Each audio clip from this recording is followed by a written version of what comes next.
This is a talk about visualizing life without fossil fuels.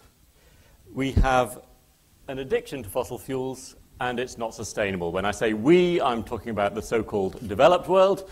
The developed world gets 80 or 90% of all its energy from fossil fuels, and living on fossil fuels for energy in this way is not sustainable for three fairly obvious reasons. First, on the left, easily accessible fossil fuels are a finite resource, and so at some point that resource will be exploited and humanity will have to do something else.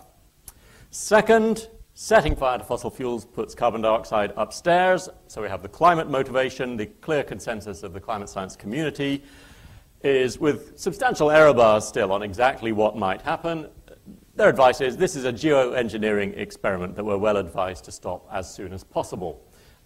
And third, even if you don't believe in climate change, and even if global fossil fuels aren't running out today, it might be the case that your fossil fuels or our fossil fuels in a particular country or state have run out, and you might have to depend on other countries or states for fossil fuels in the future.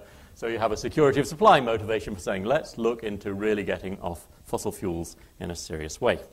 I find all three of these motivations equally compelling, and I'm just going to take it as given now that we are interested in discussing life after fossil fuels. So everyone